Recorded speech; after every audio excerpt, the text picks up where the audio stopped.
Friday on SCC, the sports card community is now on Clubhouse. The crew break down their experiences with the app. Then later, 2 All-Star Players cards are surging in the sports card market. Find out who, coming up now on SCC. Welcome to episode 17 of Sports Cards Culture. I'm Chris with Josh, Kristina, and Nick. First up, let's talk about the sports card community on Clubhouse. So, Clubhouse is a new social media app. Kristina, putting you on the spot right off the bat. Kristina, what is Clubhouse? How would you describe it? Oh, wow. Okay, so I would describe Clubhouse as a conference room where you could be in your pajamas and give hot takes to topics, pretty much anything under the sun. There's like a room for everything. Let me give you a little bit of background on Clubhouse. It's invitation only and iPhone only. It launched in April of 2020, so it's about a year old. It had acquired 600,000 users by the end of last year, but it took a big jump when Elon Musk began discussing it. It now has over 13 million downloads, and according to its last round of funding, the value of the app is $4 billion. So why are we talking about this? Because it's a unique and fun way to enjoy sports cards and engage with the sports card community. And basically, here's how it works. It's a very simple and intuitive platform. Everything is audio only, no video, like Kristina alluded to. You make rooms. The rooms are separated into 2 categories, speakers and listeners. You can either just be a listener or you can raise your hand. You can become a speaker. Speakers have the ability to mute and unmute their microphones in order to interact. The biggest sports card club on Clubhouse has over 3,000 members, and for as long as I've been on Clubhouse, which is about 2 months, there's been at least one sports card room going at all times, and I mean literally all times, even at 5 a.m. in the morning, which makes sense because we love to talk sports cards all the time. So here's what I like about Clubhouse. To me, it's the closest thing to a digital replica of in-person interactions that we have at card shows, at shops, at trade nights, and those experiences have been really missed during the pandemic. A friend once described Clubhouse as poorly produced podcasts, which I agree with, but the fact that makes it different and better is that there's a live element to this. You can jump into and out of the podcast at your leisure. You can jump in literally and talk to the hosts, ask them to elaborate on things, even become a host yourself. And I also like the people on Clubhouse. There's a lot of early adopters. It's open-minded and conscientious people. It's generally a pleasant group. But let me emphasize this, Sports Card Clubhouse is still in its infancy. We're still figuring out how to do this properly. All right, so let me tag in Josh. Josh has been on Clubhouse for a week now. Josh, what are your first impressions of Clubhouse? Do you see potential here long-term for a sports card community to flourish?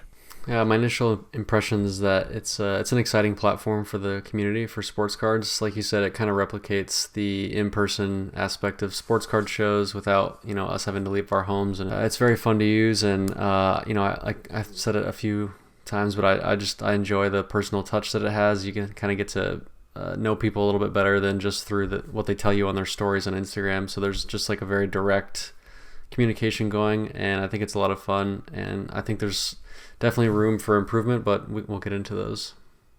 Indeed we will. Kristina? Yes? You've been on Clubhouse for some time now, since you work next to me in an office all day and night, but you more recently made your own account. You've been branching off. You've joined a few rooms on your own. What are your first impressions of Clubhouse? I agree with Josh. I think it's a really interesting platform. I like the take of a poorly produced podcast. I would say informal podcast, though, if I were to edit that script. I enjoy Clubhouse because I enjoy hearing what people think, and it takes some of the anonymous online social media game out of this platform. People use their real names. You hear voices. It's much more, it seems more interpersonal than at Instagram or Twitter DM or group chat. And I really enjoy hearing about everyone's favorite cards over and over again. Okay. And again. Good, because this is what's coming up here. So save that one. Write that one down. Yeah. Because we all want sports cards on Clubhouse. We want that community to flourish. So let's get constructive. Josh, how can we improve the experience as the participants ourselves? how can we do better to make Sports Card Clubhouse better? What are some things we could do to improve the experience for ourselves? Well, as with most things in life, it needs better leadership. It needs people to take the moderator role more seriously and lead the discussion, and also determine who is allowed on stage and who is not. I think that just like the easiest way is just to not have so many people on stage. Like I've been in rooms where they're like everyone in the room is on stage all at once, and it just becomes too many people talking, and the topics just jump around too much because everyone's wanting to get their point across, and it just like sort of gets things off topic very quickly. Like on the crossover, our show is very focused, and we move through topics. I feel like if we had that sort of focus and, a small group of people, maybe like 2 to 6, I think it could be crossover with some added elements that keep it flowing and keep it interesting. Yeah, I've seen sports journalists use a similar app to Clubhouse, except it's called Locker Room. And the way they use it is they build an audience, and then they will bring up one person at a time from the audience to pose a question, to have a back and forth, send them back down to the audience, next person come up. We're going to do a new after hours of the crossover this Friday night, right after this show actually debuts. It will be on Clubhouse. We're going to try out that approach.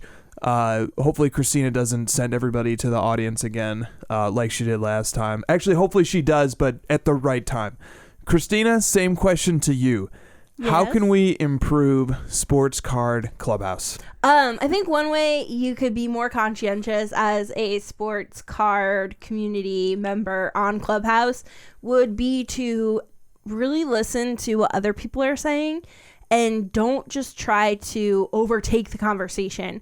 Yeah. Like, I hear that a lot. Like, when like a good flow is starting, someone will jump in from the audience or jump in from like outside the room and then just like pose a question, and it's like, wait, like we were doing well right there. Like, what are you doing, guy?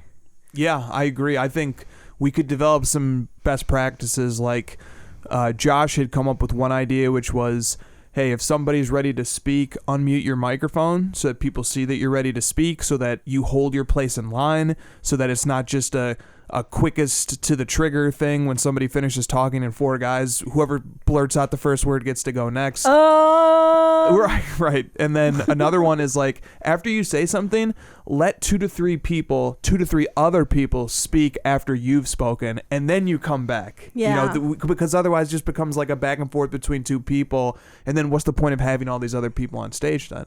So another thing I would recommend is don't be afraid of awkward silences. Like, after people stop talking sometimes, like, they'll literally wait 2 seconds, and if no one jumps in, they'll be like, so guys, what do you think about this other topic, even though we were flowing right there? And like, maybe someone was collecting their thoughts, or maybe someone was just raising their hand from the audience and like a mod hadn't seen it yet, and like now you've completely pivoted and you've filled up extra time to talk. Yeah. What do you guys think about retail?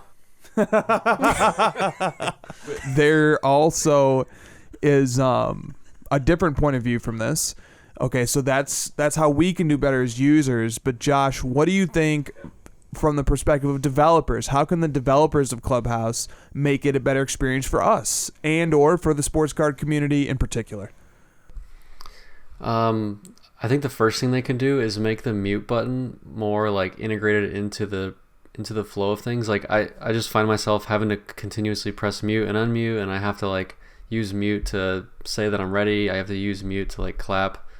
I feel like the mute button has become this like all-purpose button, but I think they can improve that, like auto mute people when they're not speaking, and if you're about to speak, like unmute it automatically. I think that would be a neat feature, because it's just like, you obviously want everyone muted if they're not talking, so that should just be automatic. And then some sort of clap button, and then maybe a button that's like holding your spot to speak next. I think just making those things more like more integrated into the flow of the discussion. And then maybe something around making like the current topic that we're discussing like a banner or something that's like obvious that, hey, this is the topic at hand right now, please try to stick to it and not just change subjects, because it's kind of a free-for-all right now.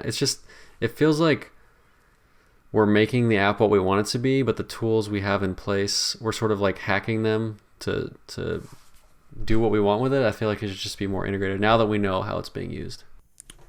Indeed.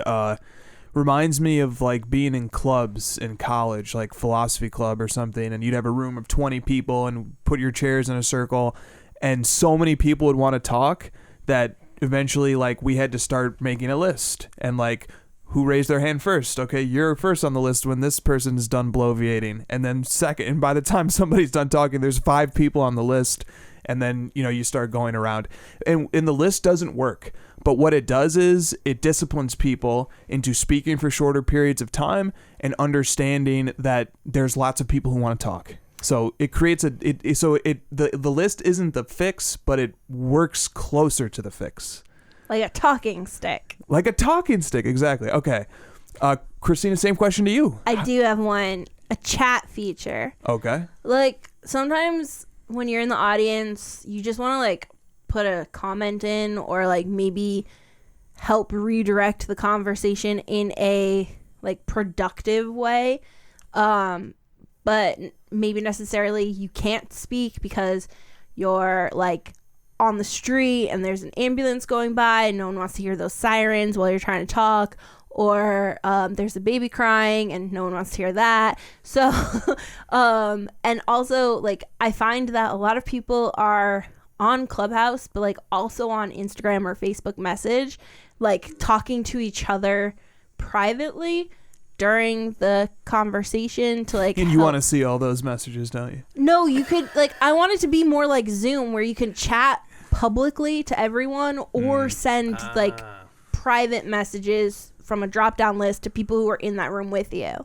Yeah, it would be a nice touch if there's a group chat. What do you think about the idea of a visible group chat for the rooms, Josh?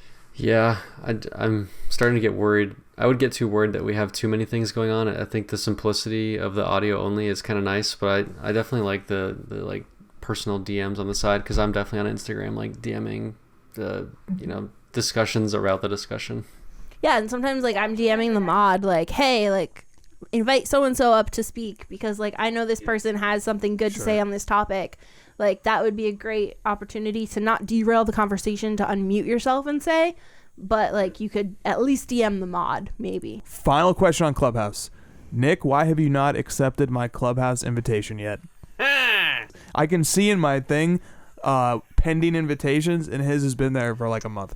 All right. Coming up on SCC. As mentioned earlier, Clubhouse is an invite-only app, and it only works with Apple devices. You can also sign up for a waitlist via the website, but I recommend just asking around because each Clubhouse user is granted invitations, and their supply of invitations replenishes after they use it. So if this sounds like something you'd be interested in, go get an account set up. I'm on Clubhouse quite a bit. Look forward to seeing you guys on there. We have a Clubhouse group called Sports Cards Culture. So search the clubs, find Sports Cards Culture, and then make sure to follow it so you can see anytime we go live for a discussion. Coming up on Sports Cards Culture, we break down some eye-popping recent sales.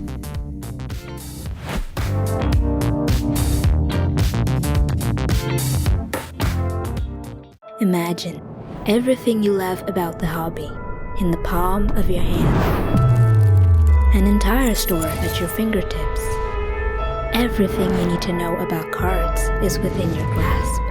Unlock the secrets of the hobby. Plus, so much more.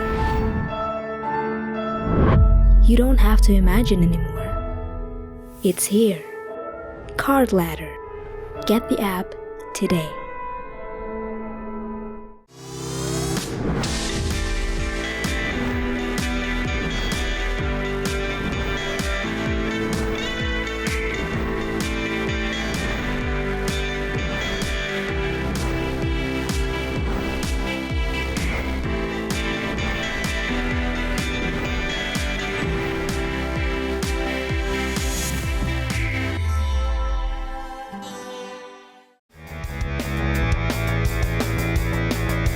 You're watching SCC, Sports Cards Culture. Keep up with the crew and follow them on all the socials. Plus, join Josh and Chris and sometimes special guest Kristina every Friday night on Instagram Live. The Crossover.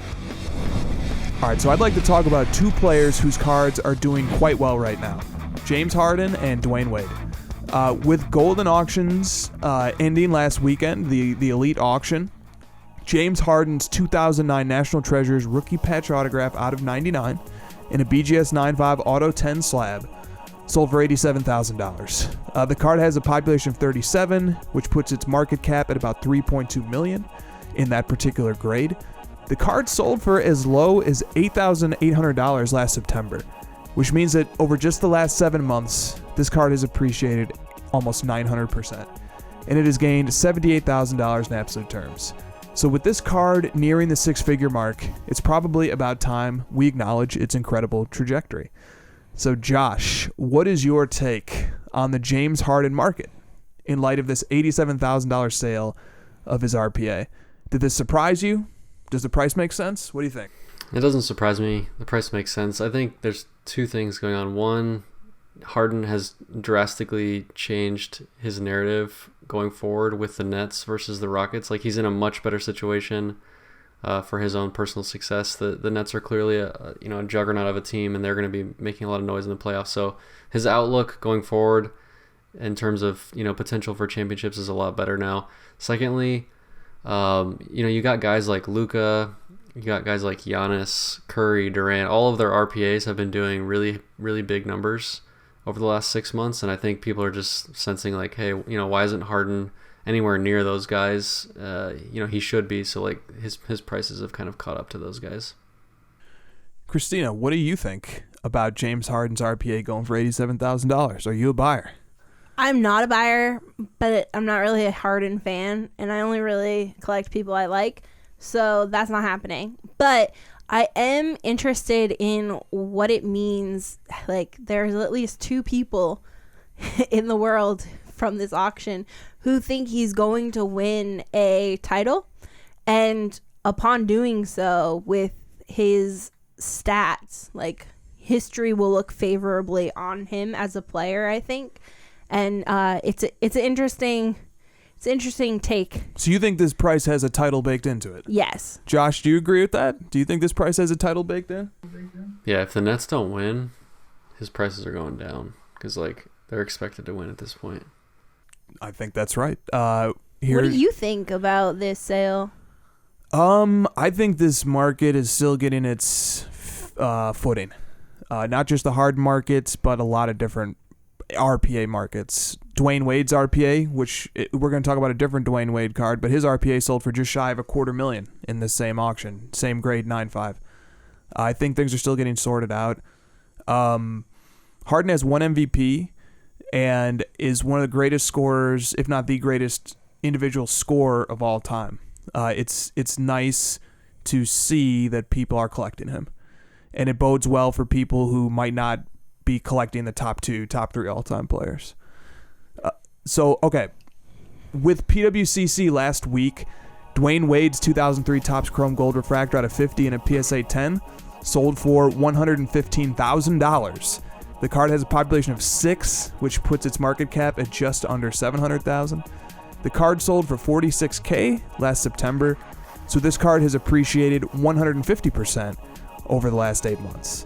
So Josh, with Wade's Topps Chrome Gold Refractor blowing past the 6-figure mark, what is the state of Dwyane Wade collecting today? I think Dwyane Wade's a very collectible player. I think he's got a lot of fans, particularly in Asia. He's got his shoe deal there. I think he's a very likable player.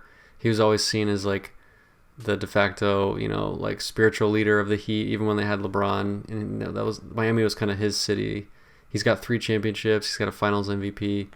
He's got all the things you look for in someone that's collectible. So I think that's first and foremost. Secondly, he's in the same rookie class as LeBron, so he's kind of attached to these major brands and these major products like 2003 Exquisite and Topps Chrome. So he's got like that sort of relationship to LeBron and their friends. Like, there's a lot going there. And he's been sort of overlooked relative to some of his peers like LeBron and Kobe and some of those guys from that same era, whose prices have jumped dramatically over the last few years, and his have been sort of like slowly rising, and now they're definitely catching up. Kind of the same as like how Harden's catching up to his peers. Kristina, bigger picture here. Yes. We're talking about some pretty strong prices achieved for rare, iconic cards of Hall of Fame caliber players. But by the same token, these players are not the most collected players in the hobby. What does it mean to you that people are willing to go into the six-figure range for cards of guys like James Harden and Dwyane Wade? It means the people we collect are going to go for a lot more. How does this affect me? Clubhouse 101, guys.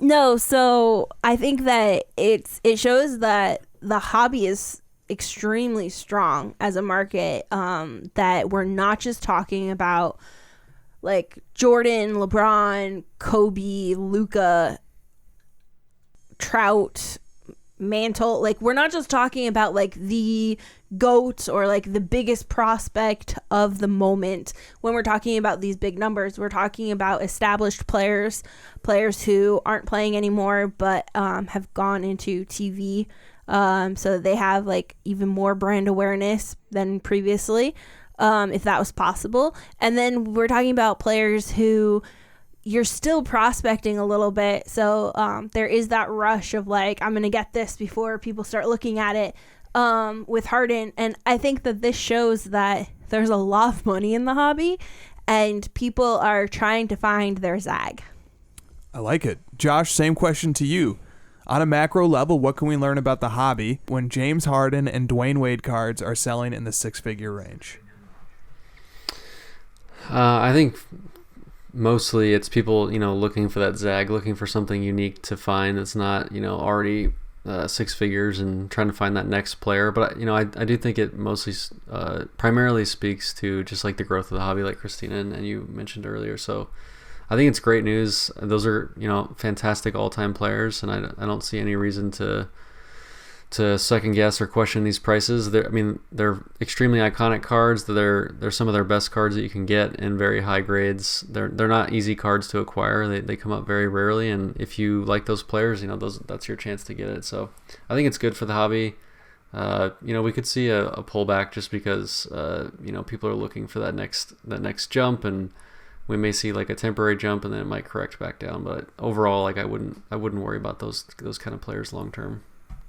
Yeah, and I think looking to the predecessor of the modern basketball market, which would be the vintage basketball and vintage baseball markets, there are quite a few players who have cards in the six-figure range in the highest grades.